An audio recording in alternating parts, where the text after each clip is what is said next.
महादेव्याः कुक्षिरत्नं शब्दजितवरात्मजं राजचन्द्रमहं वन्दे तत्त्वलोचनदायकम् मोक्षमार्गस्य नेतारं भेत्तारं कर्मभूभृतां ज्ञातारं विश्वतत्त्वानां वन्दे तद्गुणलब्धये अज्ञानतिमिरान्धनां ज्ञानाञ्जनशलाकया चक्षुरुन्मीलितं येन तस्मै श्रीगुरवे नमः।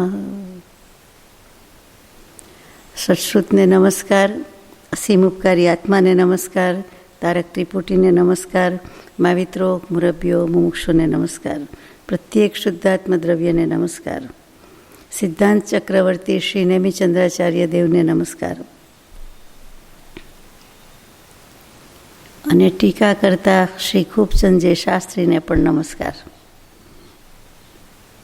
પરમ કૃપાળુ દેવ પ્રણીત વચનામૃતજી ઉપદેશ નોંધ 15 અંતર્ગત ચોથું શ્રુત શ્રી ગોમટસારજી, તેમાં આપણે વેદ માર્ગણાનો અધિકાર ચાલે છે. 10મો અધિકાર શરૂ કરવાનો છે. 9 યોગ માર્ગણા તે પૂરા થયા. ગાથા નંબર 271.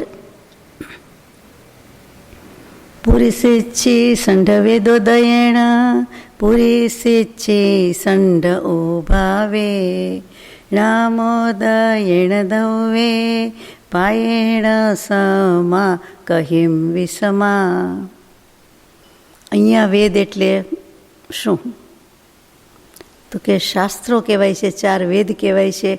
તે ધર્મગ્રંથો, ધર્મશાસ્ત્ર એ વેદની વાત નથી. કોઈ લાસ્ટ નેમ વેદ હોય એ પણ નથી. તો અહીંયા વેદ કોણ? તો કે વિદ ટુ નો, કંઈ પણ જાણવું, સહન કરવું, ભોગવવું, વધારે જાણવું જ એ વેદવું. એ વેદવું આવ્યું. વિદ ઉપરથી વિદ્યા, ઉપરથી વિદ્વાન, પરથી વિદુષી વગેરે શબ્દો આવ્યા. અહીંયા કંઈક જુદો જ અર્થ છે. અહીંયા પારિભાષિક શબ્દ છે વેદ. એટલે જે કેવી રીતે વેદ કહેવાય? તો કે ઉદય જ છે, ભોગવવાનો જ છે. પણ વેદની વ્યાખ્યા શું કહી છે? તો કે અહીંયા જે કહી છે તે જીનાગમ પ્રમાણે કે કોઈને કોઈ ઉદયથી, નામ કર્મના ઉદયથી જે કંઈ કહેવાય છે, શરીરમાં અંગોપાંગ નામ કર્મના ઉદયથી કહેવાય છે, દ્રવ્યવેદ થાય છે, એ પ્રમાણે ભોગવવાની ઈચ્છા થાય છે. તો કે એ જે છે તે વેદ, એટલે દ્રવ્યવેદ અને ભાવવેદ એમ કહેવામાં આવ્યું. એમાં 2 કર્મની વાત આવી. એમાં એક નામ કર્મની પ્રકૃતિ કામ આપે છે અને બીજો ઉદય છે તે મોહનીય કર્મનો છે, એટલે પણ આ કામ આપે છે. એટલે કે એમાં એની પાસેથી કામ લીધું છે. સ્ત્રી, પુરુષ અને નપુંસક જે રીતે કહેવાય છે તેના વેદ કહેવાય છે. જાતિ ઉપરથી કીધું છે, સ્ત્રી જાતિ, પુરુષ જાતિ અને નપુંસક જાતિ. તો કે એને વેદ કર્મના ઉદયથી શું થાય છે? તો કે કાં તો ભાવ સ્ત્રી થાય છે, ભાવ પુરુષ થાય છે, કાં ભાવ નપુંસક થાય છે. તો નામ કર્મના ઉદયથી દ્રવ્ય પુરુષ, દ્રવ્ય સ્ત્રી અને દ્રવ્ય નપુંસક થાય છે. અને ભાવ કર્મથી કહી દીધું, એટલે કે વેદ કર્મના ઉદયથી કહી દીધું, એ ભાવ પ્રમાણે થાય છે. એટલે એના જ અનુક્રમે પ્રકાર આપ્યા કે ભાવવેદ છે અને દ્રવ્યવેદ છે, એટલે 2 પ્રકારે છે. તો કે વેદ નામનો જીવનો નો કશાય છે, એના ઉદયથી જીવને ભાવવેદ થાય છે. એટલે કે મોહનીય કર્મની જ પ્રકૃતિ આવી જે નવનો કશાયમાં આવે છે તે. અને નિર્માણ નામ કર્મ અને અંગોપાંગ નામ કર્મ બંને ભેગા થાય છે. બંને નામ કર્મની પ્રકૃતિ છે. નિર્માણ, રચના કરવી, બંધાવવું, આકાર આપવો, અને બીજું જે આપ્યું તે અંગોપાંગ, એટલે કયું અંગ અને કયું ઉપાંગ એ નામ આપ્યું. એટલે કે જે ચિહ્ન કહેવાય છે તે, કે દેખીતી રીતે જે સ્થૂળ દૃષ્ટિએ દેખાય છે, આકાર છે તે ચિહ્ન છે તે. અને એની રચના કે બનાવટ થાય છે, બંધારણ થાય છે તે નિર્માણ. એટલે નિર્માણ નામ કર્મ અને અંગોપાંગ નામ કર્મ બંનેનો ઉદય હોય એનાથી દ્રવ્યવેદ થાય છે. સમજાય તેવી વાત છે. અને કેટલીક વખત દ્રવ્યવેદ હોય ત્યાં ભાવવેદ હોય જ, અને ભાવવેદ હોય ત્યાં દ્રવ્યવેદ હોય જ, એમ સામાન્યપણે કહેવાય છે. પરંતુ વિષમતા પણ હોય છે કેટલીક વખત, એ પ્રમાણે નથી હોતું. ભાવવેદ જુદો, દ્રવ્યવેદ જુદો. દ્રવ્યવેદ હોય પણ ભાવવેદ ન હોય, ભાવવેદ હોય પણ દ્રવ્યવેદ ન હોય, બંને વસ્તુ છે. એ આપણને ધીમે ધીમે આગળ સમજાશે. આ વિષમતા દેવગતિ અને નરક ગતિમાં તો હંમેશા સર્વથા પ્રકારે હોતી નથી, પરંતુ મનુષ્ય અને તિર્યંજ ગતિમાં એમાં ભોગભૂમિમાં જન્મેલા છે એને પણ નથી હોતી, પરંતુ બાકીના એટલે કે કર્મભૂમિના આપણે બધા 5 ભરત, 5 ઐરાવત, 5 મહાવિદ્ય ક્ષેત્રવાળા તિર્યંજ એઝ વેલ એઝ સાથે સાથે મનુષ્યો, એમાં વૈષમ્ય એટલે કે વિષમતા હોય છે કે દ્રવ્યવેદ હોય છતાં ભાવવેદ ન હોય, ભાવવેદ હોય છતાં દ્રવ્યવેદ ન હોય. આ યાદ રાખવા જેવું છે. ગાથા નંબર 272. વેદસ્સુ દીર્ણાએ પરિણામસ યહવેજ સમ્મોહો સમ્મોહેણ જાણદી જીવો હિ ગુણમ વદોષમ વા. વેદનો કશાયના ઉદય અને ઉદીર્ણાથી શું કામ થાય છે? વેદનો ઉદય કેમ આવે છે? તો કે એનું જ કારણ છે, ઉદય છે અને ઉદીર્ણા છે, એટલા માટે જીવના પરિણામમાં અત્યંત પ્રબળ કે ભારે જે કહેવાય કે ઉગ્ર કહેવાય, અહીંયા પ્રબળમાં આવી જાય છે, સબળમાં આવી જાય છે. તો કે એવો મોહ ઉત્પન્ન થાય છે અને તેથી ત્યારે જીવ ગુણનો કે દોષનો, લાભ કે અલાભનો, ફાયદા ગેરફાયદાનો કે બીજો કોઈ જ વિચાર કરી શકતો નથી. એટલે કે કૃપાળુદેવના શબ્દોમાં વિવેક ઘેલછા ભોગવે છે. વિવેક કરી શકતો નથી, સારું શું, ખોટું શું, ગુણ શું, દોષ શું, એવો કોઈ વિચાર જ રહેતો નથી. તેનું નામ વિવેક ઘેલછા. વિવેક હોવો જોઈએ પણ વિવેકની ઘેલછા નથી. વિવેક કરવામાં ઘેલો એટલે કે ગાંડો, એટલે કે જોઈએ તેવો રહેતો નથી. પોતે જે સ્વરૂપે છે, જે જ્ઞાન ધરાવે છે, એ બધું ભૂલી જાય છે, ધ્યાનમાં જ નથી. કેટલાકને તો લક્ષમાં જ નથી ને કેટલાક તે વખતે ભૂલી જાય છે. શા માટે? તો કે વેદ કર્મનો એટલે કે વેદ મોહનીય કર્મમાં જાય, ચારિત્ર મોહનીયમાં એનો એવો ઉદય છે અને એવી એની ઉદીર્ણા કરવામાં આવે છે, તૈયારી કરવામાં આવે છે. એટલે કે એક્સાઇટમેન્ટ માટેની, ઉત્તેજના માટેની બધી તૈયારી થાય છે, એટલે એને ઉદીર્ણા કહેવાય છે. અને પેલો ઉદય કયો છે? એ ઉદય છે એટલે એવો ભાવ થાય છે, અને એવો ભાવ થાય છે એટલે એના માટેની બધી તૈયારી કરે છે. તો ઉદય ઉદીર્ણા સાથે છે. એનાથી આ કર્મ એવું છે કે એમાં જીવના ભારે પરિણામ ઉગ્ર મોહ વિના, પ્રબળ મોહ વિના, ઈચ્છા વિના થઈ શકતા જ નથી. આગળ જઈએ 273મી ગાથા. પુરુગુણ ભોગે સે દે કરે દિલો યમ્મી પુરુગુણમ કમ્મમ પુરુ ઉત્તમ હોય જમહા તમહા સો વર્ણિઓ પુરીસો. ઉત્કૃષ્ટ ગુણ અને ભોગનો જે સ્વામી છે અને જે દુનિયામાં ઉત્કૃષ્ટ ગુણ એટલે કે શુભ કરનારો, કામ કરનારો છે, તે પોતે જ ઉત્તમ એવો પુરુષ કહેવામાં આવે છે. પુરુષની વ્યાખ્યા કરે છે આ રીતે કે પોતે એવા કામ કરે છે, ઉત્કૃષ્ટ ગુણ કરે છે અને ઉત્કૃષ્ટ રીતે ભોગવે છે. જે કંઈ આનંદે છે તે પોતાના આત્માનું આનંદ સુખ એવું ભોગવતો હોય છે, બીજા ભોગમાં પડતો નથી. એટલે જે કાંઈ છે તે ઉત્કૃષ્ટ છે. તો કે અને ઉત્કૃષ્ટ ગુણને કરે છે અથવા પોતે જ ઉત્કૃષ્ટ છે. પુરુષનો એક અર્થ આત્મા, અને આત્મા તો ઉત્કૃષ્ટ, ઉત્તમમાં ઉત્તમ છે જગતમાં, એના જેવું બીજું કંઈ તત્વ નથી.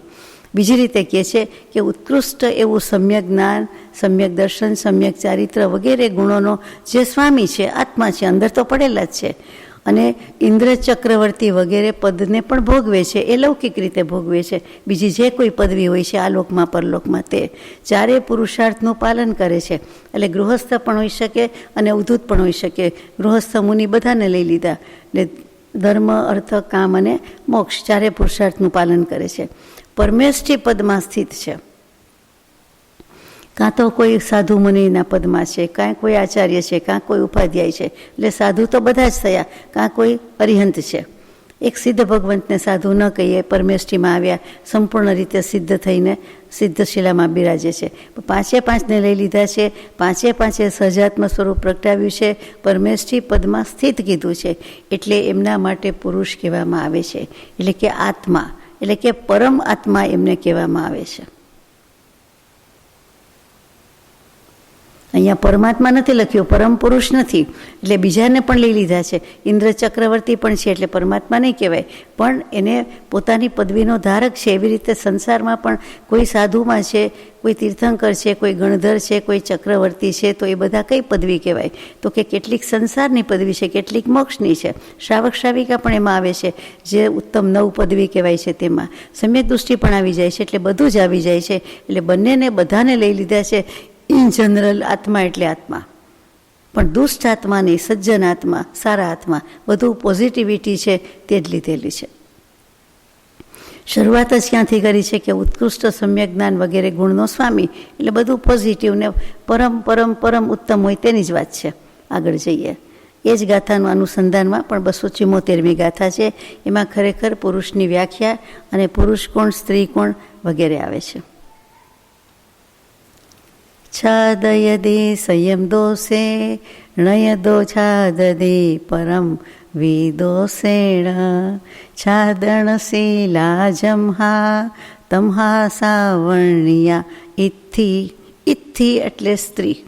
એનું ગુજરાતી કરે છે મોટાભાગના રાજસ્થાની, મારવાડી, હિન્દી સ્પીકિંગ જે કોઈ હોય તે મોટા ભાગે સ્ત્રી બોલે, સ્ત્રી ન બોલે. વાક્યની શરૂઆતમાં આવે કે વચ્ચે આવે સ્ત્રી શબ્દ બોલી શકે જ નહીં કે બોલવા માગે જ નહીં, સ્ત્રી જ બોલે. એટલે ઈથથી ઉપરથી સ્ત્રી આવ્યું. એટલે આ પ્રાકૃત ભાષાનું કેટલું બાહુલ્ય, સામર્થ્ય અને પ્રાબલ્ય છે કે જેથી કરીને તેની જ ઇન્ફ્લુઅન્સમાં છે. ઈથથી ઉપરથી સ્ત્રી ગુજરાતી કર્યું એ સાચા છે. આપણે સ્ત્રીવાળા ખોટા કહેવાય આ હિસાબે. ખરેખર તો સ્ત્રી શબ્દ જ છે, પરંતુ એ જ્યાં પણ એવું આવતું હોય ત્યાં સીધું સ્ત્રી નહીં બોલે, એટલે સ્ત્રી જ આવે. મેં તો ઘણી વાર સાંભળ્યું છે, એટલે આપને કદાચ ઓછો પરિચય હોય. હવે આમાં શું આવ્યું તો કે જે મિથ્યાત્વ, અજ્ઞાન, અસંયમ વગેરે દોષથી, એમાં બધું આવી ગયું. પોતાને આચ્છાદિત કરે છે અને બીજાને પણ આચ્છાદિત કરે છે. એટલે પોતે પણ કર્મ કરે છે, સાદી ભાષામાં આવરણ કરે છે, અને બીજાને પણ આવરણ કરાવે છે, કરે છે. તીર્છી ચિંતવન, એની પહેલાં મૃદુ ભાષણ, સ્ત્રીના લક્ષણ આવે છે. મૃદુ ભાષી છે, સૌમ્ય ભાષા છે, કોમળ બોલે છે. એટલે ઘણા કે ને ફૂલ ખરે તેવું બોલે છે. એટલે બહુ ઘણીવાર મીઠું બોલે અને ઘણીવાર બહુ જ નાજુક રીતે, સૌમ્ય રીતે બોલે, જે ગુણ કહેવાય, સદ્ગુણ કહેવાય છે. પરંતુ તે બીજાને દોષ કરાવે છે, વિકાર જન્માવે છે. મીઠું બોલે છે અને પાછું સૌમ્ય બોલે છે, મૃદુ બોલે છે. પછી કોમળ વચન, નરમ વચન બોલે છે. પછી તીર્છી ચિતવન, એટલે કે એનું બધું ચિંતવન છે કે જે છે તે ત્રાસી નજર કહીએ તેમ, ત્રાસી નજર કે ત્રાસું મન છે. એટલે કે આ બધું નેગેટિવિટી બતાવી છે કે આવા બધા એની પ્રવૃત્તિ છે, ક્રિયા છે, ગતિ છે. અને જેથી કરીને બીજા પુરુષોને, એટલે બીજા આત્માને, સ્ત્રી પુરુષના સંબંધ તો બરાબર, પણ બીજા પણ કોઈ પણ હોય તો એને હિંસા, અબ્રહ્મ વગેરે દોષોથી આચ્છાદન કરે છે. એટલે કે આકર્ષે છે. અને તેને આચ્છાદન કરવાનો, આવરણ કરવાનો, આવરી લેવાનો સ્વભાવ હોવાથી તે સ્ત્રી કહેવામાં આવે છે. સ્ત્રીની વ્યાખ્યામાં શું છે? શાસ્ત્રોક્ત વ્યાખ્યા: સ્વયં પરમ વા દોષેહી, પોતાનાથી પોતાને દોષ અને બીજાને પણ દોષથી આવરી લે છે. સ્ત્રીણાણી ક્રિયાપદ છે, સ્ત્રીણાતિ એટલે કરે છે, ત્રીજો પુરુષ એક વચન. સ્ત્રીણાતિ એટલે શું તો કે આચ્છાદયતી, આવરણ કરે છે, આચ્છાદન કરે છે, ઘેરી લે છે. વાદળથી આચ્છાદિત આકાશ, એટલે વાદળ આકાશને જોવા ન દે એમ કેવું, એના કરતાં ત્યાં ઘેરાયેલું છે, ગોરંભાયેલું કહીએ છીએ તેમ. તો કે એનાથી એ અવરાયેલું છે, આવરણ કરી નાખે છે, આચ્છાદિત કરી નાખે છે. પુષ્પ આચ્છાદિત ચાદર, એટલે કે આખી ચાદર ઉપર ફૂલોથી ભરેલી છે. ક્યાંય ચાદરનો અંશ દેખાતોય નથી, લગભગ દેખાતો નથી. તો કે એ આપણે એમ કહીએ ભૂમિ ઉપર હોય, એટલા બધા પાથર્યા હોય તો ક્યાંય ભૂમિ લાદી જમીન દેખાતી ન હોય, તો એવી રીતે આચ્છાદન કહેવાય. એવી જ રીતે આ બધા પોતાના દોષ, બીજાને દોષ, અને એનાથી એને આવરણ કરી નાખે, આચ્છાદન આવરી લે છે, ઘેરી લે છે. આપણી ભાષામાં પાથરી દે છે, પથારો કરી નાખે છે. એમ ઇતિ સ્ત્રી, તે સ્ત્રીની વ્યાખ્યા કરેલી છે અને બધા એકી અવાજે સ્વીકારેલી છે. એટલે કે સ્ત્રી એટલે આની આ વ્યાખ્યા ફરીથી મિથ્યાત્વ, અજ્ઞાન, અસંયમ એવા બધા દોષથી, એટલે કે સમ્યક દર્શન નથી લીધું. મિથ્યાત્વ છે, સ્વરૂપનું અજ્ઞાન છે, એટલે રાગ દ્વેષ અજ્ઞાન છે. અસંયમ છે, એટલે કે કોઈ રીતનો અંકુશ નિયમન નથી. એવા બધા દોષ હોવાથી એ આચ્છાદિત છે, ઘેરાયેલી છે, બીજાને પણ ઘેરે છે. અને મૃદુ ભાષણ અને તીર્છી ચિતવન એ જ શબ્દ મૂકેલા છે. આચ્છાદન જ શબ્દ આખી ગાથામાં છે, એટલે એનો જેટલો અર્થ કરો તેટલો. હવે સ્ત્રીના પર્યાય શબ્દ આપણે વિચારીએ, આ વાત નીકળી છે એટલે. તો કે નારી કહેવાય, બરાબર. નારી કોણ? તો કે નરકમાં લઈ જાય, નરકમાં પ્રવેશ કરાવે તેનું નામ નારી. ન અરી એમ નહીં કે જે દુશ્મન કરે નહીં, કરાવે નહીં, કોઈને દુશ્મન કરે નહીં અને કરાવે નહીં, દુશ્મની હોય તોય મિટાવી દે, એનું નામ નારી કેવું હોય તો કહેવાય. પણ તો નારી રસવય કરવી પડે. આ તો નારીમાં દીર્ઘઈ છે, એટલે એ આપણો અર્થ બેસે નહીં, અરી દુશ્મનવાળો બેસે નહીં. એટલે આપણે આ જ લેવો પડે કે નરકમાં લઈ જાય નરકે લઈ જાય તે નારી, બધા બોલતા જ હોય છે, સાંભળ્યું જ હોય છે આપણે. અને નરકમાં પ્રવેશ કરાવી તે નારી. પછી પત્ની એટલે શું? તો કે પતન કરાવે તે પત્ની, પતન કરે તે પત્ની. પતન પોતાનું થાય છે, બીજાનું કરાવે છે. ભાર્યા એટલે શું? તો કે સંસાર સમુદ્રમાં ભાર વહન કરાવે, સંસારનો ભાર વહન કરાવે તે. સંસારના બે પૈડા છે, તેમાં બે રથ, એક રથના બે પૈડા, બે ચક્રમાં એક બાજુ સ્ત્રી, એક બાજુ પુરુષ, એક બાજુ રાગ, એક બાજુ દ્વેષ, એમ મૂકેલું છે. પરંતુ અહીંયા તો સંસાર એઝ એ હોલ, વિભાવ, તો કે વિભાવમાં લઈ જાય છે, તે વિભાવનો ભાર વહન કરાવે છે તે સ્ત્રી. એમાં કરે તો ખરા જ, પોતે તો કરે જ, પણ સાથે સાથે કરાવે છે, તેટલે સ્ત્રી એટલે ભાર્યા. પછી કાંતા શું? તો કે પુરુષની કાંતિને હણી લે છે.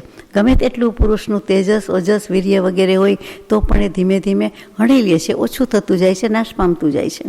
પછી રમણી એટલે રાગમાં જે રમણ કરાવે છે તે રમણી છે. રાગમાં જ લઈ જાય છે, રાગ ભાવમાં જ લઈ જાય છે. કોઈ પણ વસ્તુ હોય, જમવાનું બનાવ્યું હોય તો આ કેવું થયું છે, એ બધું રાગ ભાવ જ ગમે. પછી એમાંથી વાંધો કાઢે તો ઓછું ગમે, અને તો પણ સ્ત્રી જ છે. એટલે એનો ભાવ તો ઈચ્છા તો રાગમાં રમણ કરવાની છે. માનો કે સામી વ્યક્તિ દોષ કાઢે છે, દ્વેષ કરે છે, તો એ પ્રમાણે છે, તો રાગ કે દ્વેષમાં રમણ કરાવે. પણ અહીંયા તો આપણે આ રીતે વ્યાખ્યા કરીએ છીએ, રમણીનું કેવું છે, એટલે રમણતા મુખ્ય છે, કે મગ્ન થઈ જાય છે તે. પછી અંગના કહેવાય છે, તો કે પુરુષને અંગહીન કરે છે અથવા અંગથી વિકલ કરે છે, ચંચળ કરાવે છે, તે રમણી, અંગના. પછી વધુ શબ્દ લખ્યો છે, તો કે જે પુરુષના પુરુષાતનને એટલે પૌરુષને હણી નાખે છે, વધ કરી નાખે છે, હિંસા કરી નાખે છે, તે વધુ. વધુ એટલે બહુ, બહુ કહેતા હોય છે હિન્દીમાં, એ સંસ્કૃતમાં, ગુજરાતીમાં વધુ શબ્દ છે. વધુ એટલે અધિક, મોર એ નહીં, એ અધિક છે તે વધુમાં ધ રસ્વ આવે, અને આ વધુમાં હંમેશા હંમેશા દીર્ઘ આવે, લાંબો આવે. કામિની તો કે કામથી વિમોહિત કરે છે, કામના ઈચ્છા. અહીંયા કામ એટલે કામ વાસના જ છે, તો કે એનાથી વિમોહિત કરે છે. એક તો મોહ હોય, અને પછી વિમોહિત એટલે વધારે ભ્રમાવી દે છે તે, વધારે ગાંડો ઘેલો કરે છે તે. પછી ભામિની તો કે સંસારમાં ભમાવે છે, રખડાવે છે, રજડાવે છે, તે ભામિની. અને લગભગ છેલ્લું જે હમણાં વાત થઈ પહેલી, આચ્છાદન, એટલે કે બધેથી ઘેરા ડાલો એવી રીતે ઘેરી લે છે, આવરી લે છે, આચ્છાદન કરે છે. અને મુખ્યત્વે તો સ્વ અને પરના દોષથી જે આચ્છાદિત કરે છે તે. હવે આ સ્ત્રીની વ્યાખ્યા આપણને ગળે ઉતરી ગઈ? ઉતારવી જ પડે ને, કરી છે શબ્દ પ્રમાણે તો છે જ, નિરુક્તિ અર્થ તો આમ જ થાય છે, વ્યુત્પત્તિ અર્થ તો આમ જ છે, વાસ્તવિક રીતે જે હોય તે પોતે વિચારવાનું છે. શાસ્ત્ર કરતાં પણ નારીના વધારે ગુણગ્રામની બદલે દોષ ગાવામાં કમ નથી, ઓછા ઉતરતા નથી. મોટા ભાગના શાસ્ત્ર કરતાં પુરુષ પર્યાયમાં હોય છે, એટલે આવું બને છે. એનો અર્થ એમ નથી કે બીજા લખનાર સ્ત્રી પર્યાય હોય તો એણે આ રીતે ગુણગ્રામ કરવા જોઈએ કે પુરુષના દોષ વર્ણવવા જોઈએ, એવું ન કરાય. કોઈ 7 પગલાં આકાશમાં પુરુષના જ દોષ લખે અને સ્ત્રીના ગુણ જ લખે તો સામે બીજી પણ બુક બહાર પડી જાય છે, બીજી નોવેલ પણ, તે 7 પગલાં એમાં પુરુષના જ ગુણગ્રામ આવે, પેલામાં સ્ત્રીના કર્યા હોય. ચાલો જે હોય તે વ્યવહારમાં બધું ચાલે, વાસ્તવિકતામાં, યથાર્થતામાં, આધ્યાત્મિક દૃષ્ટિએ, પરમાર્થ દૃષ્ટિએ એવું ન ચાલે. યથાર્થ રીતે જોઈએ તો જીવનો જે સ્વભાવ, આત્મ સ્વભાવ, સાદી ભાષામાં કદાચ કહું તો જ્ઞાયક ભાવ કહીએ તે, એ કારણ કે જ્ઞાન ચેતના કેવી છે, તો કે આત્માનું જે ચૈતન્ય તત્વ છે એટલે જ્ઞાન ચેતના છે, એને તિરોહિત કરનાર એટલે કે છુપાવનાર, છુપાવી રાખનાર, આચ્છાદન કરનાર. તો કે રાગ, દ્વેષ અને મોહની પરિણતિ જીવની પોતાની છે. રાગ, દ્વેષ, મોહ વશાત કોઈ કરાવે છે, કોઈ જીવ કરાવી શકતું નથી.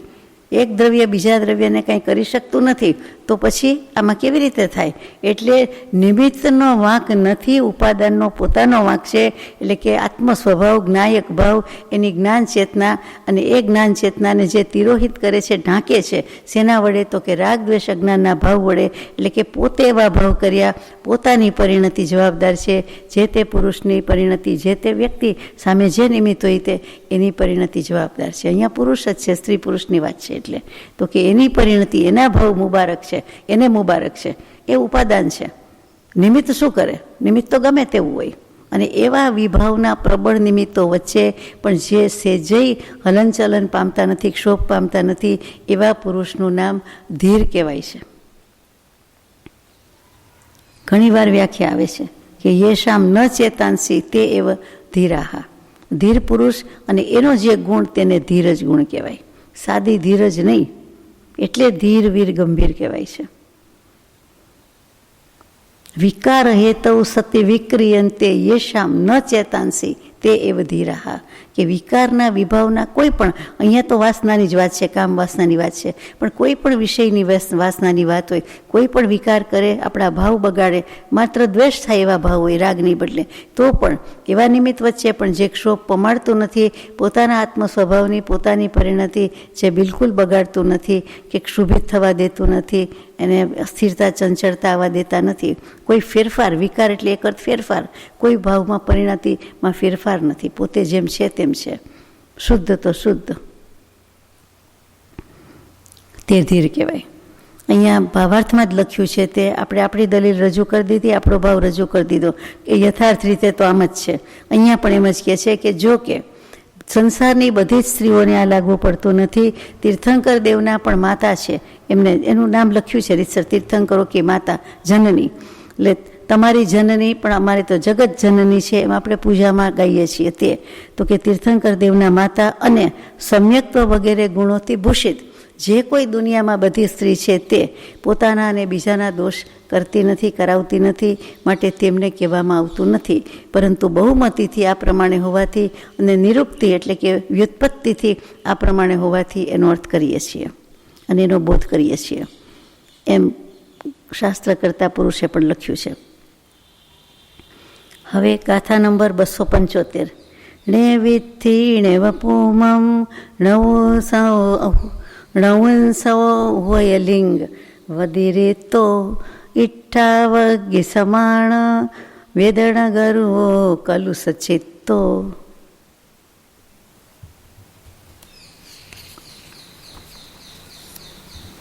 જે સ્ત્રી નથી, પુરુષ નથી અને બંને લિંગથી રહિત છે તેવા જીવોને નપુંસક કહેવાય છે. પુ ઉપર મીંડું છે, નપુંસક, બોલવામાં નપુંસક બોલતા હોઈએ છીએ, તો કે નપુંસક, પુ પુલ્લિંગ એટલે નર પણ નથી, પુરુષ પણ નથી, અને સ સ્ત્રી એટલે સ્ત્રીના ચિહ્ન નથી, એટલે બંનેના ચિહ્ન વિનાના જે કોઈ છે તે સ્ત્રી કે પુરુષમાં નથી, તે નપુંસક કહેવાય છે. એના ઘણા પર્યાય શબ્દ છે, એમાં આપણે જતા નથી, આપણે સમજી શકીએ છીએ. તેમનો કામાગ્નિ કેવો છે અને તેમના કશાય કેવા છે તે કહ્યું છે, એટલા માટે આ ગાથા છે. કે અવ્વા એટલે ભઠ્ઠા, ભઠ્ઠા એટલે ભઠ્ઠી, જે કહીએ તે ભઠ્ઠો ભઠ્ઠી, જે ઈંટ પકાવતા હોય, માટલા પકાવતા હોય, એના કરતાં પણ ઈંટનો ભઠ્ઠો અતિશય ઉષ્ણતામાન હોય, તો કે એટલો તીવ્ર કશાય હોય છે. નપુંસકને સૌથી વધારે તીવ્ર કશાય થાય છે તેમ અહીંયા કેવું છે, અને એને કારણે એનું ચિત્ત કે મન હર સમયે, પ્રતિ સમયે હંમેશા માટે કલુષિત રહે છે, ક્લેશિત રહે છે. એને એક સેકન્ડ માટે પણ શાંતિ, જંપ, નિરાશ, સંતોષ, આનંદ કે જેમ છે તેમ વાંધો નથી, એમ રહી શકતા નથી. તો કેવી રીતે રહેતા હશે એમ થાય આપણને. કેટલું વ્યાકુળ ને વિવળતા ભરેલું જીવન કહેવાય, વ્યથા વેદનાનો પાર નથી, પ્રતિ સમય કલુષિત રહેતા હે. ગાથા નંબર 276. આ એક નપુંસકની જ વાત હતી, અને એના અગ્નિનું યાદ રાખવાનું છે કે ઈંટના અગ્નિ, ભઠ્ઠા છે, સતત તપતું હોય અને સખત તપતું હોય એમ. પછી હવે વેદ રહિત જીવોને પણ વાત મૂકે છે. 276મી ગાથા છે.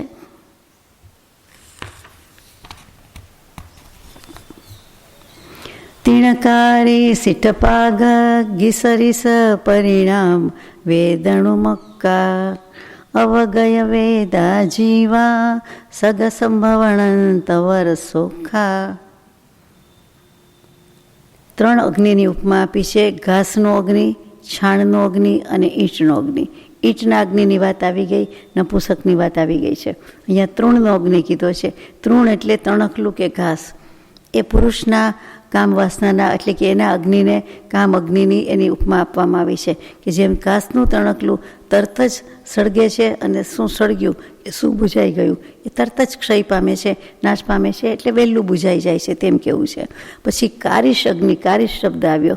કારીશ શબ્દ નવો છે, સંસ્કૃત પરથી છે. કરીશ એટલે છાણ, એના પરથી કારીશ એટલે સૂકું છાણ, છાણ એટલે એ સૂકા છાણના અગ્નિ જેવો, ગોબર જેવો એ સ્ત્રીનો અગ્નિ કહેવાય છે, સ્ત્રીનો કામ અગ્નિ છે. અને જે ઇષ્ટપાક ઈષ્ટ પાક એટલે ઈંટ પકવવાનું, ઈષ્ટ એટલે ઈંટ અને પાક એટલે પકવવાનું. ઈષ્ટ પાક એટલે કે ભઠ્ઠો, અવા, એને એક ગુજરાતીમાં ભઠ્ઠો કે ભઠ્ઠી, તો કે એનો અગ્નિ છે, તેના પુસ્તકની વાત આવી. આ પ્રમાણે વેદવાળાના જે કોઈ છે જીવોના પરિણામ હોય છે. હવે વેદ વિનાના પરિણામની વાત છે આ ગાથામાં, તો કે આ પ્રમાણે કોઈનો કામાગ્નિ આવો નથી, ત્રણમાંથી એકેય નથી, કાંઈ નથી. તો કે એવા વેદ વિનાના જીવો એટલે કે વેદના પરિણામ વિનાના જીવો છે તેને અપગત વેદ કહેવામાં આવે છે. અવેદ નહીં, અપગત વેદ. હજી દૂર થયો છે તો ખરો, અવેદમાં તો એનો અભાવ થઈ જાય છે 100%. જ્યારે અહીંયા હજી દૂર ગયો છે તો કે એ પોતાના આત્મામાં ઉત્પન્ન થતું સુખ જે છે તેને ભોગવે છે.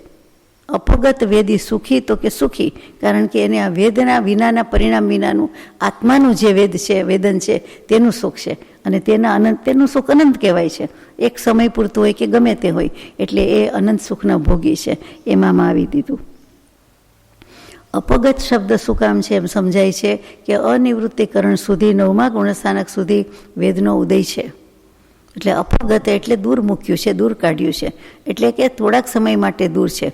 9મા ગુણસ્થાનક એ દૂર થયો, વેદનો ઉદય દૂર થયો, પણ જવાનું છે 13મા 14મા સુધી, એટલે જે વચ્ચેની પ્રોસેસ બાકી છે એટલા માટે ત્યાં અપગત વેદ કીધું. એટલે કે અવેદ કહી દીધું નથી એમ સમજાય છે કે એનાથી પછી અપગત વેદથી આગળ સુધી અયોગી પર્યંત જે જીવો છે અને સિદ્ધ ભગવાન છે તે બધાને આવા સુખનો ભોગી છે એમાં લઈ લીધા છે, પણ અવેદી નથી કીધા. શબ્દ અપગત વાપર્યો છે. એટલે 9માંથી માંડીને વેદનો ઉદય નથી, પછી તો શ્રેણી માંડે છે 10મું, 11મું. 11માં ઉપશાંત મોહ છે, ભલે પડે, પણ એ વખતે તો એને અપગત વેદમાં જ લીધા છે. મોહભાવ ક્ષય હોય જ્યાં અથવા હોય પ્રશાંત, એટલે કે ઉપશાંત મોહ, એ 11મું ગુણસ્થાનક પણ લઈ લીધું, 12મું પણ લઈ લીધું, 13મું લઈ લીધું. એટલે એક અપેક્ષાએ અપગત એટલે જ અવેદનો અર્થ અહીંયા મૂકી દીધો છે, કારણ કે પછી જુદું આવતું નથી. ગુણસ્થાનકમાં કે બીજા બધા જ શાસ્ત્રોમાં અપગત અને અવેદનો ડિફરન્સ આવે. અવેદ પદની પ્રાપ્તિ એટલે સિદ્ધ ગતિ અને કેવલ જ્ઞાન, કે હવે પછી અવેદ નથી, અવેદ જ છે, કંઈ જ કરવાનું રહેતું નથી. એટલા માટે જે હોય તે આપણે આટલું સમજીએ છીએ અહીંયા કે 9મા ગુણસ્થાનકથી માંડીને બધું જ અયોગી પર્યંતે ખરું, અને એનાથી અતીત, વેદથી અતીત થઈ ગયા સિદ્ધ ભગવાન ક્યાં જાય એ પણ એમાં આવ્યા. તો કે કારણ કે શબ્દ વાપર્યો છે કે આત્મોત્ત સર્વોત્કૃષ્ટ અનંત સુખ કે ભોગતા હુઆ કરતે હે. એટલે કોણ કર્યા કરે છે આવું? તો કે એને આત્મામાંથી ઉપજતું સુખ છે, અનંત સુખ કહી દીધું છે. એટલા માટે આ બધા જીવો આવી જાય. સિદ્ધ ભગવાન પણ ચોક્કસ આવી જાય. અનંત લખ્યું છે, સર્વોત્કૃષ્ટ લખ્યું છે, એટલે આવી જ જાય. એટલે આપણે 9માંથી માંડીને સિદ્ધ ભગવાન સુધીના આમાં લઈએ છીએ. આગળ જઈએ, ગાથા નંબર 277. પાછું શ્રી માધવચંદ્ર ત્રૈવિદ્ય દેવે લખ્યું છે તેની સાક્ષી આપી છે કે તેમણે વેદ માર્ગણામાં 5 ગાથામાં જીવ સંખ્યાનું વર્ણન આપ્યું છે. જોઈ સિય વાણ જોણીણે તિરિક પુરુષાય શરણીનો જીવા તત્તે ઉપમલેસા શંખ ગુગુણસા કમેણે દે. જ્યોતિષકાયના દેવો, વ્યંતરકાયના દેવો, પછી તિર્યંચ ચાણી લખવાની બદલે યોનિની તિર્યંચ, યોનિને એને નારી જાતિ લગાડ્યું, યોનિની, અને પછી તિર્યંચ. આપણે એમ લખીએ તિર્યંચાણી, મનુષ્યાણી. તિર્યક પુરુષ, સંઘની તિર્યંચ, તેજોલેશિયાવાળા સંઘની તિર્યંચ અને પદ્મલેશિયાવાળા સંઘની તિર્યંચ. આ ક્રમથી ઉત્તરોત્તર સંખ્યાત ગુણ ઓછા છે, ઉતરતા છે, ઉતરતી શ્રેણીમાં લીધા. જ્યોતિષી કરતાં વ્યંતરદેવ ઓછા, વ્યંતર કરતાં તિર્યંચાણી ઓછા, તિર્યંચ પુરુષો ઓછા, પછી સંઘની તિર્યંચ ઓછા, તેજોલેશિયાવાળા સંઘની તિર્યંચ ઓછા, પદ્મલેશિયાવાળા સંઘની તિર્યંચ ઓછા. એમ તિર્યંચની લેશિયા પણ લઈ લીધી છે, જુઓ તો સહી. આ ઉત્તરોત્તર સંખ્યાત ગુણે ઓછા થતા જાય છે. એટલે સૌથી વધારેમાં કોણ આવ્યું? વ્યંતરદેવ આવ્યા. ભૂત પીપળો બધું થયા કરે તે. ભૂત પીપળો તો નહીં, પણ પીપળે ભૂત થયા કરે તે. સ્મશાનમાં, કૂવામાં, પીપળામાં એવા બધા કેટલાક વૃક્ષો પર, વનમાં, જંગલમાં ફરતા હોય. જોયા છે કોઈએ? જોવાય નથી. મંત્ર નથી સંભળાવો, દેખાય તો નહીં. બીવાય નહીં, મંત્ર સંભળાવાય, એને આનંદ થાય, લાભ થાય. મંત્ર સાંભળવા માટે જ આવ્યો હોય તો જોયા હોય તો પછી મને વાત કરજો ખાનગીમાં, અત્યારે ન કહો તો કાંઈ નહીં પણ કહેજો. એટલે આવું કંઈક હોય, ફરતું હોય, આપણને કેવી રીતે દેખાય? વ્યંતરદેવ રૂપ લઈને આવે તો કેવી રીતે દેખાય? કંઈ કૂવા ઉપર માણસ ઊભું હોય એમ થોડું ઊભું હોય, કે પીપળા ઉપર કંઈ લટકતું હોય એમ થોડું હોય કે ઊભું હોય. પંખીડું થઈને આવ્યું હોય, ગમે તે થઈને આવે, બિલાડી થઈને આવ્યું હોય, અને આપણે એને હળે હળે કરતા હોઈએ કે કાઢી મૂકતા હોઈએ, બરાબર? તો શું થાય?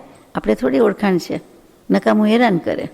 ચાલો, હવે ભાવાર્થમાં મૂક્યું છે તે કે 65,536 એટલે પણઠ્ઠીનું ગુજરાતી કર્યું, આપણે સંખ્યામાં લીધું પણઠ્ઠીનું. એ યાદ રાખવા જેવો આંકડો છે, 65,536. એનાથી ગુણેલો પ્રતર અંગુલ પાછું આવ્યું, એનો ભાગ એટલે કે જેટલું આવે તેટલું જગત પ્રતરમાં આપવાથી જે લબ્ધ એટલે રિઝલ્ટ આવે તે એટલા જીવો જ્યોતિષી છે. એ જ્યોતિષી જીવોનો આંકડો વ્યંતરદેવનો આધાર. વ્યંતરદેવ માટે પેલા જ્યોતિષી દેવ છે, સોરી મેં બોલવામાં ભૂલ થઈ. સૌથી વધારે જ્યોતિષી કહેવાય, એનાથી ઓછા વ્યંતર. કારણ કે જ્યોતિષીમાં સૂર્ય, ચંદ્ર, ગ્રહ, નક્ષત્ર, તારા આવ્યા. હવે તારાબેન તારાભાઈ જાય ક્યાં? એટલે ઘણા બધા છે, કરોડાના કરોડો ગુણાકાર કરો એટલા, પણ સંખ્યા છે 66 કરોડ 40 લાખ 75 લાખ કંઈક આગળ છે, એટલા તારાની ગણતરી છે. એટલા માટે કેટલા બધા કહેવાય બધા. એટલે સૌથી વધારે જ્યોતિષકાયના દેવો, પછી એનાથી ઓછા વ્યંતરકાય, અને એનાથી ઓછા બધા આપણે જે બોલ્યા તે. જ્યોતિષકાયના પ્રમાણથી ઉત્તરોત્તર બધું નીચું કરવાથી, છેલ્લે તો ક્રમથી કરવાથી પણ સંખ્યાત્મો ભાગ જ આવે. ક્યાં સંખ્યાત ગુણા આવે ને ક્યાં સંખ્યાત ભાગે આવે. આગળ જઈએ, 278મી ગાથા. વધારે ગણિત નથી આમાં. ઈગી પુરીસે 32 દેવી તજ્જોગ ભજી દહી દેવો ઘે સગ ગુણ ગારેણ ગુણે પુરુષા મહિલાય દેવેસુ. દેવદેવીની સંખ્યા મૂકે છે. એમને એમ હશે આપણા બધા જેવા જીવોને જિજ્ઞાસા હશે જાણવાની, તો જ આવું લખ્યું હશે ને. નહીં તો બધી સંખ્યા શા માટે આપવી જોઈએ? કે ખબર છે, અમને ખબર છે, પછી શું કામ કેવલી પ્રભુ કે આ બધું લખનાર લખે? શાસ્ત્રોમાં આવી ગયું. એટલે કેટલું બધું શાસ્ત્રોમાં આવી ગયું છે એ જોવાનું છે. કેવલી ભગવંતે તો જાતે લખ્યું નથી, દેશનામાંથી જ લખાયું છે. દેવગતિમાં એક એક દેવની ઓછામાં ઓછી એક એક દેવ દીઠ 32 દેવીઓ હોય છે, ઓછામાં ઓછી. એટલે દેવદેવીઓની જોડી 32 ગણવાની, અને એક ઉમેરી દેતા 33. જે બધા 33 કરોડ દેવ કીધા કરે છે એ આ હિસાબે કહેતા હશે. કરોડમાં નથી, 33 દેવો જ છે આ લોકમાં, મુખ્યમાં મુખ્ય 33 દેવો જુદા જુદા છે બધા. એમાં સૂર્યચંદ્ર બધા આવી જાય છે, તો કે એ દેવો છે. આ બધા કેટલા બધા દેવ દેવીને મૂકે? તો કે એ બધા નથી, દેવો 33 જ છે. અને બીજું કે કરોડરજ્જુના મણકા ઉપરથી 33 ઉપરથી 33 કરોડ દેવતા કહેવાય છે. દિલમાં જ વસેલા છે ને, પંડમાં વસેલા છે ને, પોતાનામાં જ છે ને, આ શરીરમાં જ છે ને, એવું બધું બોલાતું હોય છે. તો કે એ જ 33. હવે કરોડરજ્જુના મણકાને દેવ કહી દીધા, મુખ્ય દેવ. ચાલો, અહીંયા તો એકના 32 અને પછી એક ગણવાના એટલે 33 આવે. અને એના ગુણાકાર કરવા જતાં દેવદેવીનું પ્રમાણ નીકળે છે. કેવી રીતે? બધામાં એક ઉમેરવાનો જ, એ લટકાનો જ કહેવાય ને. એકના 32 હોય, બરાબર, 32 દેવી ને એક દેવ એટલે 33 થઈ જાય. એકની સાથે ગુણાકાર કરવાથી દેવો, અને પછી 32 સાથે ગુણાકાર કરવાથી દેવીનું પ્રમાણ નીકળે છે. સંપૂર્ણ જે કંઈ રિઝલ્ટ આવે, લબ્ધ આવે, એ 33 ભાગમાંથી એક ભાગ પ્રમાણ પુરુષ વેદી અને 32 ભાગ પ્રમાણ સ્ત્રી વેદી જીવ છે. જોકે આવી ગયું. ઇન્દ્ર વગેરેને, ઇન્દ્રાદિક કેટલાક દેવો, એક જ ઇન્દ્ર નથી, એટલે ઘણા દેવો છે, ઘણા ઇન્દ્ર છે. એ બધા ઇન્દ્રિય, એ ઇન્દ્રને દેવીનું પ્રમાણ ઘણું વધારે છે.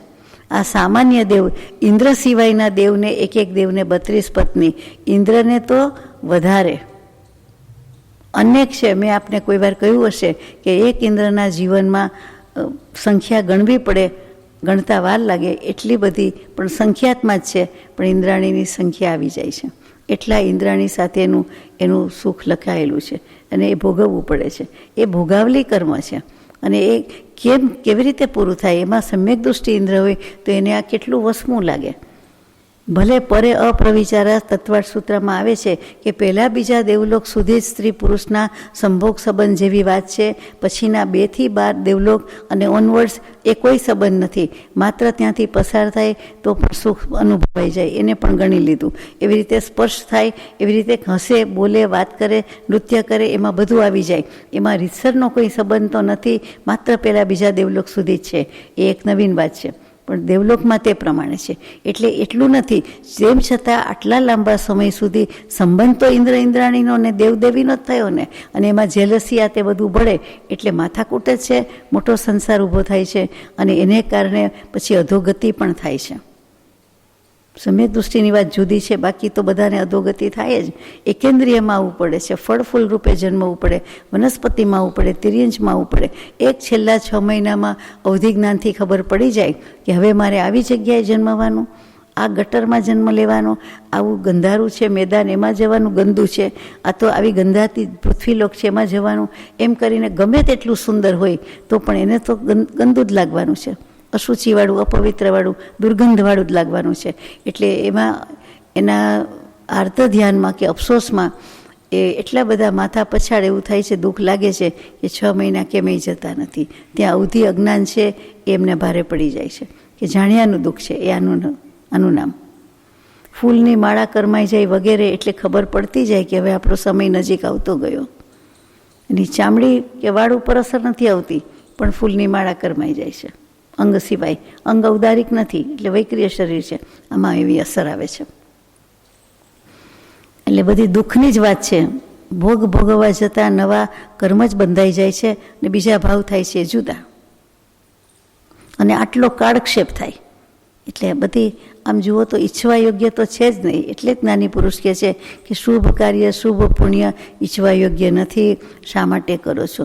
એટલે આપણે શુદ્ધના લક્ષ્ય જ કરીએ કે કરવું છે તો શુદ્ધ જ પણ થઈ જાય છે આ, બાકી અમારો ભાવ નથી, શુદ્ધનો જ છે. એટલે શુદ્ધનો લક્ષ્ય, શુદ્ધનો ભાવ એ જ હોવો જોઈએ. બિલકુલ પુણ્યનો ભાવ તો આ અનંતકાળથી કરીએ છીએ, અનાદિકાળથી કરીને આવ્યા. પુણ્ય પાપ, શુભાશુભ ભાવ તો અનાદિકાળથી છે. હવે એમાંથી છેદ ઉડાડવાના છે, નીકળી જવાનું છે, ઓછા વધતા કરતાં કરતાં થઈ જશે. તે આપણને ભગવાનની આજ્ઞા છે. એમ શુભાશુભ છેદતા ઉપજે મોક્ષ સ્વભાવ, આશીર્વાદ એ છે. ચાલો, ગાથા નંબર 279. દેવે હિમ સાદિરેયા પુરીસા દેવી હિમ સાહિયા ઇત્થિ તે હિમ વિહીણ સવેદો રાશિ સંઢાણ પરિમાણમ. દેવોથી કેટલાક મનુષ્યોથી અને કેટલાક તિર્યંચ ગતિવાળા પુરુષો, એટલે કે પશુ પ્રાણી પંખી, પછી એનાથી દેવી વધારે, એનાથી મનુષ્ય અને તિર્યંચ ગતિના સ્ત્રીવેદવાળા વધારે છે. સંખ્યા બતાવી. સૌથી વધારે દેવોથી વધારે કયું છે, પછી એનાથી મનુષ્ય, એનાથી તિર્યંચ ગતિના જે કોઈ નર છે તે, માદા નહીં, પછી દેવી, પછી એનાથી અધિક, પછી એનાથી મનુષ્ય, એનાથી તિર્યંચ સહિત સ્ત્રીવેદવાળા બધા છે. સવેદ રાશિમાં એમાંથી પુંવેદ અને સ્ત્રીવેદ, એટલે એ બંનેના પ્રમાણ ઘટાડવાથી જે શેષ વધે તે નપુંસક વેદીનું પ્રમાણ ગણવું. એટલે કે સ્ત્રીવેદી પુરુષવેદી વધારે થયા, બાદબાકી કરતાં જે વધ્યું તે નપુંસક વેદી. આગળ જઈએ. 280મી ગાથા. ગભ્ભણપુ ઇથિ સણ્ણી સમુચ્છણ સણ્ણી પૂર્ણગા ઇદરા કુરુજા અસણી ગભજણ પુયથી વાણજો ઈસિયા. 280, 281 અનુસંધાન છે, સાથે લઈએ. 281. થોવાતિ સુશંખ ગુણા તત્તો આવલી અસંખ ભાગ ગુણા પલ્લા સંખ્ય જગુણા તત્તો સૌવત્થ સંખ ગુણા. 1, 2, 3 એટલે કે ગર્ભજ, સંજ્ઞી, નપુંસક, પછી પુલ્લિંગ અને સ્ત્રીલિંગ, પછી 4, 5 સમૂર્છન, સંજ્ઞી, પર્યાપ્ત અને અપર્યાપ્ત, પછી ભોગભૂમિ, પછી અસંજ્ઞી, ગર્ભજ, નપુંસક, પછી પુલ્લિંગ, સ્ત્રીલિંગ, પછી વ્યંતર, પછી જ્યોતિષી. આ 11 સ્થાનમાં ક્રમથી સ્થાપન કરવું જોઈએ. એટલે કે આ 11માં જે સંખ્યા હોય તે બધા એકડા કરો. આપણે કહે ને ક્રમથી પહેલાં 1 થી 11 લખી લ્યો, એના જેવું એ આપણે ઊભું લખીએ અને આ આડું લખવાનું આવે, એટલો ફરક. તો કે એક સ્થાનનું સ્થાપન કરવાની વાત આવી ગણતરી કરવા માટે. એમાં પહેલું સ્થાન સબસે સ્તોક, એટલે કે સૌથી વધારે ઢગલા બનશે, થોક બનશે. પહેલું સ્થાન, પહેલું કયું તો કે ગર્ભજ, સંજ્ઞી અને નપુંસક, એ સૌથી વધારે છે. 5મું સ્થાન આવલીનો અસંખ્યાતમો ભાગ ગુણાકાર કરવાનો છે. સમૂર્છિમ, સંજ્ઞી પર્યાપ્ત અને અપર્યાપ્ત, એ 4થું 5મું થાય. એટલે 5મું એમાં અપર્યાપ્ત એટલા જીવો વધારે છે, એ આવલીના અસંખ્યાતમાં ભાગથી ગુણાકાર કરવાનો છે. 6થું સ્થાન પલ્યના અસંખ્યાતમાં ભાગ ગુણો, એના એટલું ગુણાકાર છે. અને એની આગળના 5 સ્થાન છે, એટલે 6 થી 11 એટલે 7 થી 11 કહેવાય. તે ક્રમથી સંખ્યાત ગુણે છે, એટલે કે સંખ્યાતનો ગુણાકાર કરવાનો છે. સંખ્યાત ગુણાક છે એટલે વધારે છે, સંખ્યાત ગુણા વધારે છે, એટલે જે સંખ્યા આવે તેના ગુણાકાર જ છે. 4થા 5મા સ્થાનવાળા જીવ નપુંસક જ હોય છે, હમણાં જે વાત થઈ તે. 6થા સ્થાનવાળા પુલ્લિંગ અને સ્ત્રીલિંગ જ હોય છે. દેખીતી વાત છે, 4થા 5મામાં બધા જ નપુંસક આવી ગયા એટલે એ તો હોય જ નહીં. એટલે 6થે સ્થાનવાળા છે એ સ્ત્રીલિંગ પુલ્લિંગ જ થયા. 65,536 એટલે એનું નામ છે પણઠ્ઠી. પણઠ્ઠીથી ગુણાકાર કરતા પ્રતર અંગુલ અને 8 વાર સંખ્યાત, અને પછી 1 વાર આવલીના અસંખ્યાતમાં ભાગને, 1 વાર પલ્યના અસંખ્યાતમાં ભાગનો જગત પ્રતર, એટલે જગત શ્રેણીનો સ્ક્વેર વર્ગ થયો, એ જગત પ્રતર, એમાં ભાગ દેવાથી જે લબ્ધ આવે છે તે પહેલા સ્થાનનું પ્રમાણ છે. એની આગળના 3 સ્થાન છે તે ક્રમથી સંખ્યાત ગુણા છે. 5મું સ્થાન છે એ આવલીના અસંખ્યાતમાં ભાગે છે, અને 6થું સ્થાન છે તે પલ્યના અસંખ્યાતમાં ભાગ ગણું. 7, 8, 9, 10, 11નું સ્થાન એક ઉત્તરોત્તર ક્રમથી સંખ્યાત ગુણા છે. અહીંયા વેદ ધીમાર્ગણા પૂરી થાય છે અને આ અધિકાર પૂરો થાય છે. 10મો અધિકાર વેદ માર્ગણા 5મી અહીંયા પૂરી થાય છે. એટલે કે આમાં વધારે નથી, જે જાણીએ છીએ મોટા ભાગનું તે જ બધું આવ્યું ને, લગભગ જાણતા જ હતા ને બધું. સંખ્યામાં તો આપણું કામ નથી. હવે આપણે આગળ જઈએ. અધિકાર નંબર 11, કષાય માર્ગણા, 6ઠ્ઠી પ્રરૂપણા. 282મી ગાથા. સુહ દુઃખ સુબહુ સત્સમ કમખ્યેતમ કસે દિજીવસ સંસાર દુરમેરમ તેણ કસાઓતીણમ બેનતી. આમાં મોટાભાગની વાત ખબર છે, કશાય લઈને જ બેઠા છીએ, કરતા જ આવ્યા છીએ અને કરીએ છીએ. તો જીવના કશાય એટલે શું? તો કે સુખ દુઃખ વગેરે. સુખ દુઃખને અનાજની ઉપમા આપી છે. જેમ ખેતરમાં અનેક પ્રકારનું અનાજ વાવે, શાસ્ત્રોક્ત 24 પ્રકારના ધાન્ય કહેવાય, 24 ઉપર 25મું અનાજ છે નહીં. તમે ભેગું કરો, હાઇબ્રિડ કરો, ગમે એ કરો, પણ 24 ધાન્ય ઉપર 25મી જાતિ પ્રકાર નથી. કોષમાં, શબ્દકોષમાં મૂકેલા છે એ 24 ધાન્ય. અહીંયા તો કોઈ પણ ધાન્ય. સુખ દુઃખ છે એ તો અનંત પ્રકારના છે, એને 24 એમ નથી કહેવું, પણ સમજી જવાનું છે કે જેમ ધાન્ય વાવવામાં આવે છે તેમ સુખ દુઃખ વાવવામાં આવ્યા છે. અને જેનાથી ખેતરની મર્યાદા તો નજીક હોય, લિમિટેડ હોય, પણ જેનાથી સંસારની મર્યાદા બહુ દૂર છે. એટલે કે આપણા કરેલા કર્મોનો તો કોઈ એન્ડ કે સંસાર દેખાતો જ નથી. અને દેખાય તો એ આપણે અર્ધપૂતગલ પરાવર્તન જેવો કહીએ તે, અથવા પરિત સંસારી કહીએ કે સમ્યક દર્શન ભલે ન હોય, પણ અમે 69 કરોડ સાગરોપમને આઘું મૂકીને આવ્યા, દૂર મૂકીને આવ્યા છીએ, પાછળ મૂકીને આવ્યા છીએ. હવે અમારે એકમાં જ જીવવાનું છે, એટલે એકમાંથી જ ભેંસલો લેવાનો છે. તો એ અપેક્ષાએ સંસાર ઘણો દૂર છે, હજી છે ખરો, એટલે કે મોક્ષ દૂર છે એમ કેવું છે, પણ અહીંયા જુદી રીતે લખ્યું છે કે જીવના સુખ દુઃખ વગેરે અનેક પ્રકારના ધાન્યને ઉત્પન્ન કરનારું અને જેનાથી સંસારની મર્યાદા અત્યંત દૂર થઈ જાય છે એવા કર્મરૂપી ખેતરમાં જે ખેતી કરે છે તેનું નામ કશાય કહેવામાં આવે છે. કૃષિ શબ્દ ક્રશ ધાતુ પરથી આવ્યો, એટલે કે ખેંચાવવું, આકર્ષાવવું અને વાવવું, જોડવું, જે કયો તે ખેતી કરવી. એટલે આવક અને જાવક, એમાં આવક જ છે, કર્મોની આવક જ થયા કરે છે. કાંઈ પણ ઉગાડીએ છીએ તો એક દાણાના કેટલા દાણા ઉગે અધધ, એટલા માટે આપ તો વધારે જાણો છો. તો કે એ પ્રમાણે થતું હોવાથી આ સુખ દુઃખ જેનાથી અનુભવાય છે, થાય છે, માન્યું છે. આમ તો સુખ દુઃખ છે જ નહીં એમાં, પણ માન્યું છે એનાથી થાય છે. એને કારણે સંસાર બહુ હજી ભોગવવાનો બાકી રહે છે, સંસારમાં રહેવાનું થાય છે. એટલે કે એની મર્યાદા છે. તો કે ખેતરની જેમ મર્યાદા નથી, પણ સંસારની જેમ છે. તેનું નામ કશાય કહેવાય છે. આખો સંસાર જ ઊભો છે. લ્યો, મર્યાદામાં શું? તો કે સંસાર, પૂતગલ પરાવર્તન, અને આમ જુઓ તો 8 પૂતગલ પરાવર્તન. જોતતા એટલે શું? વાવવું. बोता एटले आवे, जोतता है, इस तरह से जोतता है कि शुभाशुभ फल इसमें अधिक से अधिक उत्पन्न हो. जेम 5 दाणाનું ઘણા દાણામાં અનાજ જોઈતું હોય, એક દાણાનું, એક ધાન્યનું અનેક દાણામાં, અનંત તો નહીં કહેવાય પણ અસંખ્યાત કહીએ તો ચાલે કદાચ, કારણ કે ગણવામાં ન આવે 29 આંકડાથી, પણ ગણી શકાય એટલે 29માં તો આવી જાય એનું. એટલે આપણે માનીએ તો કે એટલા બધા એકમાંથી અનેક થાય છે. એવી જ રીતે આમાંથી પણ અનેક પ્રકારે સુખ દુઃખ થયા કરે છે. એટલે અધિકમાં અધિક ઉત્પન્ન કરવાની ખેડૂતની ભાવના છે. આમાં આપણે અધિકમાં અધિક કર્મ વાવવા નથી. શુભ વાવીએ તો કદાચ સારું થાય, એ તો ખબર નથી શું ઉગશે, કેવું વાગશે.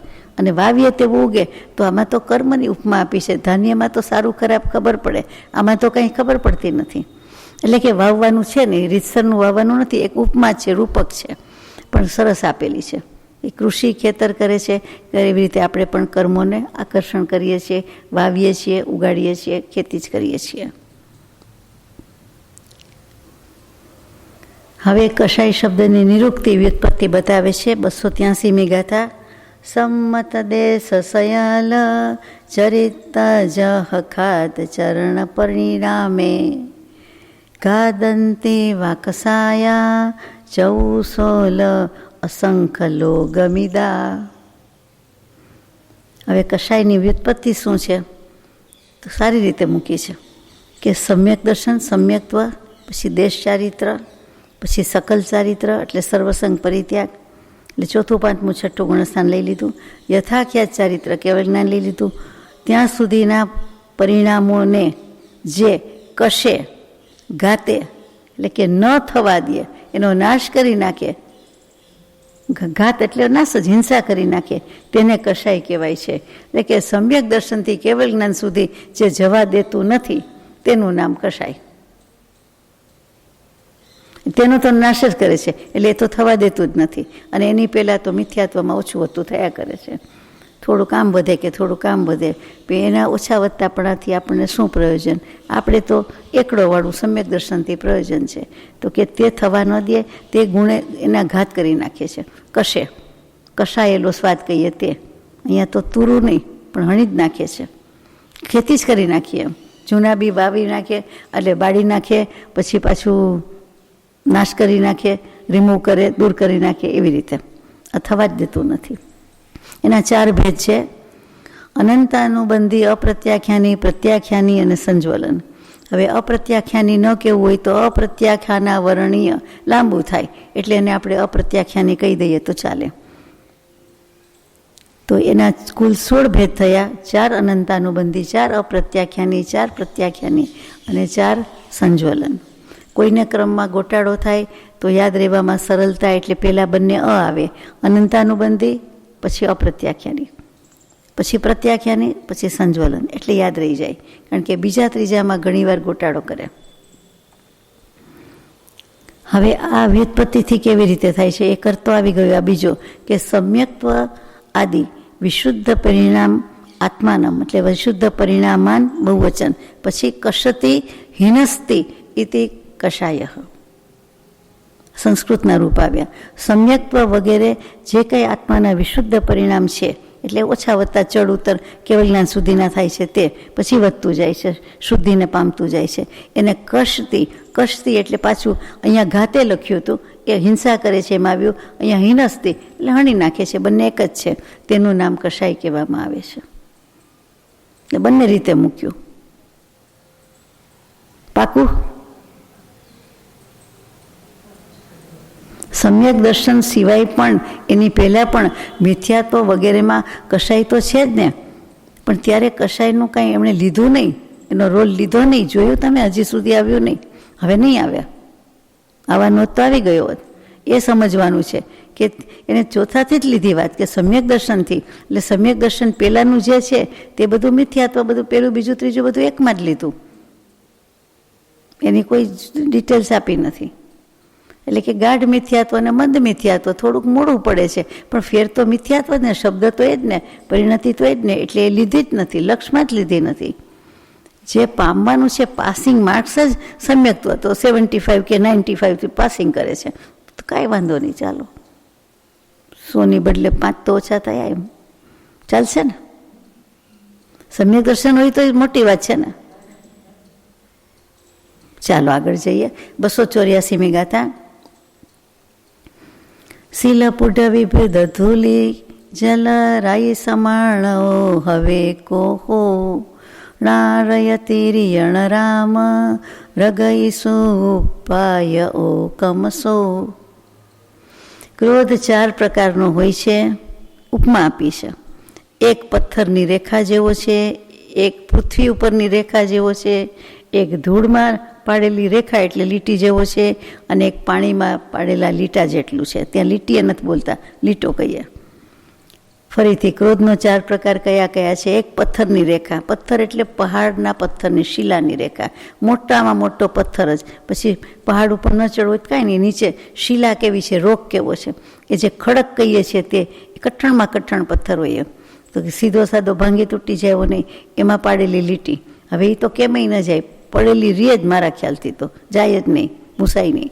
અને ભૂંસવી હોય તો કેટલું બીજું છોલવું પડતું હશે, ત્યારે થાય. લાકડું હોય તો છોલાય, પથ્થરને તો કાપવો પડે, તો એ કંઈ થાય નહીં, કપાય નહીં એવી રીતે. એટલે એ લીટી તો જતી જ નથી, પણ અનંતાનુબંધી જાય તો છે જ ને ક્યારેક તો. એટલે તમે સાવ એમ ના પાડો તો ક્યાંથી ચાલે? મહાપ્રયાસે ભયંકર મહેનત કરો પછી થાય એમ. પછી પૃથ્વીની રેખા જેવી લીટી છે ક્રોધમાં, ઓછો ક્રોધ હોય તો. એટલે જમીન ઉપરની લીટી એ વળી થોડીક બુરાઈ જાય કે દબાઈ જાય, થાય. પછી ધૂલી રેખા એટલે ધૂળમાં પાડેલી લીટી, એ તો તરત આવડે બધાને પૂછતા. અને પાણીમાં પાડેલી તો તત્ક્ષણ ત્યારે ને ત્યારે, વિધિન નો ટાઈમ ભૂસાઈ જાય, ભૂસાતી જ જાય એના જેવું. એટલે એ રીતે 4 પ્રકારના ક્રોધ કીધા. એ 4 પ્રકારના ક્રોધમાં અનંતાનુબંધી આવી ગયો, પછી અપ્રત્યાખ્યાની, પછી પ્રત્યાખ્યાની, છેલ્લો સંજ્વલન.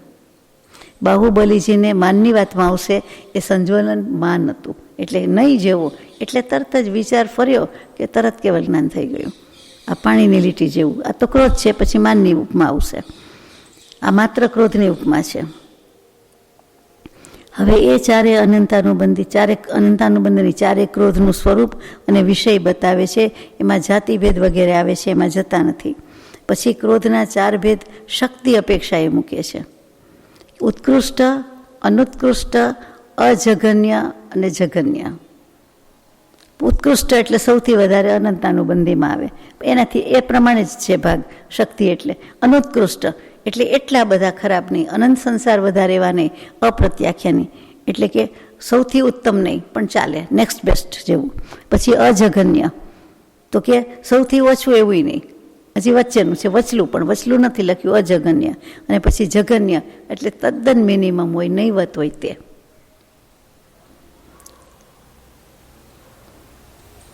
હવે માનની વાત આવે છે. ગાથા નંબર 285. સેલ લઠ્ઠી કઠ્ઠ વેતે ણિય ભેણનું હરંત ઓ માણો નારયતિરિયણ રામર ગઈસુ ઉપાય ઓ કમસો. માન 4 પ્રકારનું કહ્યું છે. પથ્થર જેવું એટલે અનંતાનુબંધી, અપ્રત્યાખ્યાની હડ્ડી જેવું એટલે હાડકા જેવું, પછી પ્રત્યાખ્યાની કાષ્ઠ જેવું એટલે લાકડા જેવું, અને સંજ્વલન છે તેને વેલ જેવું, ફૂલની વેલ જેવું. સંજ્વલનની વેલને તમે તો કરી જોઈ હોય, પણ ઊંચી વધતી હોય ને વધી રહી હોય તો સીધી રાખવા માટે કરો તો કેટલો પ્રયાસ કરીએ, જલ્દી રહે નહીં, વળી જ જાય, વળી જવાનો જ સ્વભાવ છે એનો. હવે વળી ગયેલાને સીધું ન થાય એવી રીતે સંજ્વલન જલ્દી નથી થતું. વાર તો સેટલી તો વાર લાગે છે, પણ હાથમાં લીધું કે આપણે જરા કંઈ સાધનથી બાંધી દઈએ કે કરીએ કે સીધું કરીએ એટલે પછી એને સીધું રહેવું પડે. એવી રીતે વેલ સીધી થઈ જાય છે, તેમ વેલની સાથે સરખાવી છે સંજ્વલન માનને. એટલે બાહુબલીજીને વેલ ઉગી ગઈ હતી, એમાંથી એ જ વેલ જેવું માન સરખાવ્યું છે સંજ્વલન માન. આમાં નથી આપ્યું બાહુબલીજીનું દૃષ્ટાંત, પણ એમના માટે કહેવાય છે શાસ્ત્રોક્ત રીતે કે સંજ્વલન માનનો ઉદય હતો, એટલા માટે એવું થયું હતું, એટલું જ અટકતું હતું. ને સમજાય એવી વાત છે કે અનંતાનુબંધી, અપ્રત્યાખ્યાની, પ્રત્યાખ્યાની બધું તો નીકળી જ ગયું છે. એ સંજ્વલન માનનો અંકુર જ હતો. આ વેલ તો મોટી હોય પણ વેલ જેવું છે. વેલ વાળી વળે, આ વાળી એટલે તરત વળી ગઈ એમ. એકદમ નાજુક ને મૃદુ ને નરમ ને કોમળ તો હોય જ ને, એકદમ એવી હોય. આગળ જઈએ, ગાથા નંબર 286. વેણુવમૂલોરભય સિંગે ગોમુત્તયેય ખોરપે સરિસીમાયાણારય તિરિયણ રામર ગઈસુ ખીવદિજિયમ. માયા 4 પ્રકારની છે. અનંતાનુબંધીને બધા નામ નથી દેતી કે લઉં. અનંતાનુબંધીની વાંસની જડ જેવી, જડ એટલે મૂળ કહેવાય, મૂળિયું, રૂટ્સ, તો કે વાંસની જડ કે પછી ગાંઠ કહેવાય. એ ગાંઠ જ હોય ને, એની વાંસની ગાંઠ જ એનું મૂળિયું કહેવાય, એટલે વાંસ. પછી મેઢે કે સિંગ કે સમાન. મેઢે એટલે ઘેંટું, મેંઢું કહીએ, મેંઢક કહીએ તે, એટલે ઘેંટું, ઘેંટાના શિંગડા જેવા. ઘેંટાના શિંગડા હોય, કાન જેવું હોય, શિંગડા હોય થોડાક તો હોય, ઉગે બકરી બકરાને હોય એના પરથી ઘેંટા નહીં હોય એવા. આ પ્રત્યાખ્યાની. પ્રત્યાખ્યાની ગૌમૂત્ર સમાન, એટલે એ એક સરખું ન હોય પણ ગોળ ગોળ ફરતું જાય, છાંટા ઉડાડતું જાય, એવી રીતે હોય. એટલે એની ગતિ જુદી જ હોય. ઘણી ઉપમામાં ગૌમૂત્રની ગતિની ઉપમા અપાય છે, અથવા ગૌમૂત્રની સમાન કહેવાય છે. પછી ખુરપા કે સમાન. હવે ખુરપાનો અર્થ ખરપડી ખુરપી કરીએ તો થાય, અને બળદ કરવું હોય તો બળદ પણ થાય. એટલે બળદના પગલાં છેલ્લું છે, એટલે સંજ્વલન છે, અને સંજ્વલન માયા છે, તો એને કહેવાય બળદના પગ જેવું. એની શું સ્પષ્ટતા કે વિશિષ્ટતા હોય તમે જાણો. ગાયની ખરી કહેવાય પણ બળદના પગલાં કહેવાય.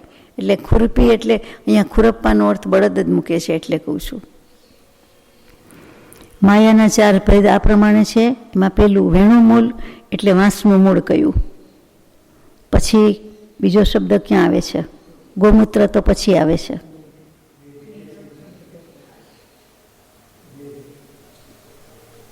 મેષ શૃંગ. મેષ એટલે ઘેંટું. મેષ એટલે ઘેંટું. મેષ રાશિ કે અલ ઈ ઉપરથી નામ પાડવાનું હોય તો મેષ રાશિ. અને મેષ એટલે પેલો સગડીનો સ કરે તો મેષ એટલે કાળું મશ કહીએ તે. મેષ એટલે આંજણ, તે જુદું પાછું. અને આ મેષ એટલે ફાડ્યો શ, પેટ ફોડ્યો શ કહેવાય. પ કરીને ફોડવાનું એટલે ફાડ્યો શ, ષટકોણનો શ. પછી માયા ગૌમૂત્ર જેવું, એટલે એ જે રીતે ગોળ ગોળાઈ ન કહેવાય, પણ જે રીતે ત્રાસું વાંકું ચૂકું કેવું છે એ પ્રમાણે એની ગતિ હોય. એ ખ્યાલ હશે, ઓબ્ઝર્વેશન હશે તો ખ્યાલ હશે, ખ્યાલમાં આવી જશે. અને છેલ્લું છે માયાનું ખુરપા દૃષ્ટાંત. ખુરપા એટલે બળદના પગલાં. ક્ષુર એટલે સંસ્કૃતમાં બળદ, એના પરથી ખુરપા એટલે પાદ પગલાં, એટલે બળદના પગલાં કહું છું. એની સાથે સરખાવ્યું છે, સમજવું જોઈએ. કંઈ વધારે ઉપમાનો અર્થ નથી આપ્યો, આટલું જ આપ્યું છે બધામાં. ગાથા નંબર 287 એક લઈ લઈએ. કિમિરાય ચક્કતણુમૂલ હરિદરાયણ સરિસ ઓલોહો નારયતિરિખમાણુ સદેવે સુપાય ઓ કમસો.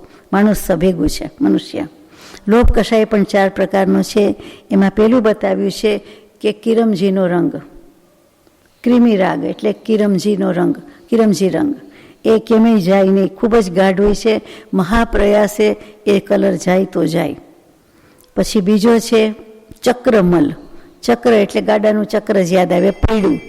અને એ પૈડાને ગાડાની ધરી અને ચાકમાં લાગેલો મલ, ગાડાની ધરી અને ચાક એ બંનેમાં લાગેલો મેલ એટલે આપણી ભાષામાં કીલ કેવું હોય તો કહેવાય. મને તો કીલ શબ્દ યાદ આવે.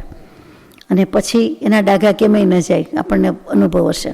અને પછીનો છે તે શરીરના મળ જેવો કીધો છે, ત્રીજો. અને ચોથો છે હળદીના રંગ જેવો, હળદર. એટલે હળદર કરતાં પેલું કેટલું ખરાબ. સંજ્વલનમાં હળદર આવે તો કિરમજી તો કેવો, અને અહીંયા મજીઠનો રંગય ન કીધો. હવે મજીઠ જેવો જ કિરમજી કહેવાતો હોય તો મને ખબર નથી, પર્યાય શબ્દ હોય તો. મંજિષ્ટિકા વનસ્પતિ પરથી મજીઠનો રંગ હોય, અને અહીંયા આ રંગની વાત કરી. એટલે અહીંયા 4 પ્રકારના લોભની વાત પૂરી થાય છે.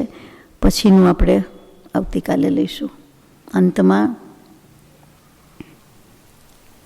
વેદોદય કામા પરિણામા કામ્ય કર્મ સહુ ત્યાગી નિષ્કામી કરુણા રસ સાગર અનંત ચતુષ્ક પદ પાગી હો મલ્લીજીન એ અબ શોભા સારી. સહજાત્મ સ્વરૂપ પરમ ગુરુ.